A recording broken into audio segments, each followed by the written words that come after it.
niining atong igsuon nga iya ang pandawaton sa iyang gingarian nga walay katapusan.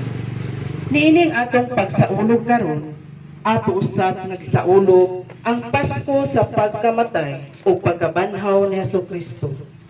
Naglaom kita nga ang mga tawo pinaagi sa bunyag uban na kang Kristo nga namatay o nabanhaw. Muuban usab kaniya sa iyang paglabang gikan sa kamatayon ngadto sa kinabuhi aron tapos malimpyuhan ang ilang kalag. Madawat sila tipon sa katilingban sa mga santos dito sa langit. Busa sa mga igsuon, lig-uno nato ang atong pagtuo o paglaom sa kinabuhing tunay. Uban sa atong presider karon, Father Carl Nim, palihog manindong ang tanan ug atong awiton ang pasinga.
Sa ngalan, samahan sa anak kong sa Espiritu Santo. Amen. Ang grasya sa atong Ginoong Hesukristo, ang gugma sa Dios, o panagiusa sa Espiritu Santo, maanaa kaninyong tanan. Manausap kanimo. Mayong hapon, mga igsoon ni Kristo, May hapon sa Father. atong ikahalad ng Santos nga Misa para sa atong igsuon nga nagtaliwan na mao sirenante sa pagsugod, pali atong hinunsulan ng atong mga sala, aroan na kita sa pagsaulog ning Santos nga Misa.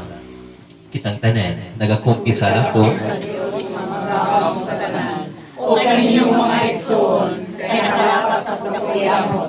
Sa una-una sa pulong sa buhat, o sa mga pagbuhat sa ngayong buhaton.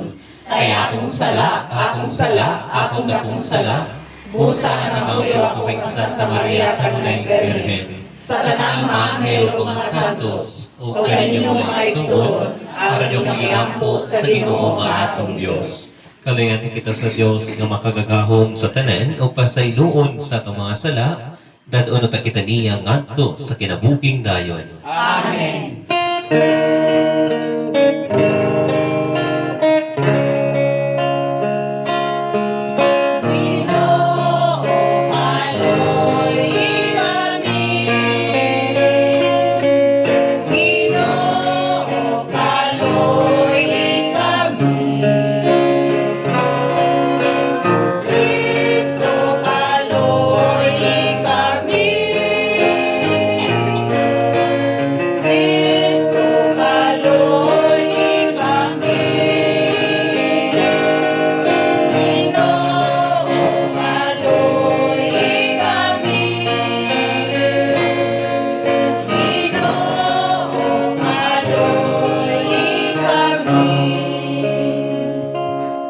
Mag-ampo kita, o Diyos, di kanimo ang namatay buhi pa, o sa tumang kalipay ang imong mga santos nagmaya, itungod ka namo nga nangamuyo ng imong alagad na serenante, nga dini sa kalibutan gikawan sa kahayag nga lumalabay, makapay munos unta sa kalipay sa kahayag nga dili mapalong.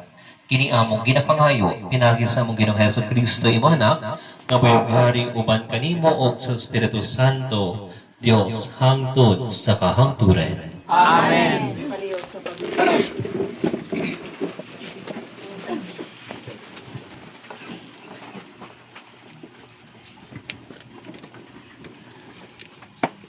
Tinutlo, gikan sa basahon sa kinaatman. Ang kalag sa mga matarong nga mga tao panalipdan sa Dios ug dili gayud magantos sa kasakit.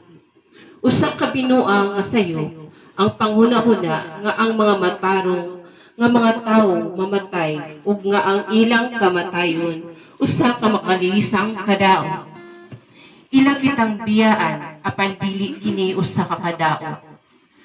Sa pagkatinuod, ang matarong anaa sa kalinaw. Daw naganto sila sa silot, apan naghugup di ay sila sa masaligong paglaom sa pagkawalay kamatayon. Ang ilang mga giantos gagmayra kung itandi sa mga kabulahanan nga ilang pagadawaton. Ang Dios nagsulay kanila. Ingon sa bulawan, diha sa usa ka hasu-hasuan. Ug gikaplagan sila nga angay sa uban kaniya. Gidawat niya sila maingon sa iyang pagdawat sa mga sakripisyo nga sunugon dito sa altar sa mga nagsimba kaniya. Sila nga nagsalig sa Dios miabot sa pagsabot sa kamatuoran sa iyang mga paagi. Sila nga nagmatinumanon kaniya, nagpuyo Uban kaniya diha sa iyang gugma, kay siya maayo ug maluluyon kanila nga iyang gipili. Ang pulong sa Ginoo. Salamat sa Diyos.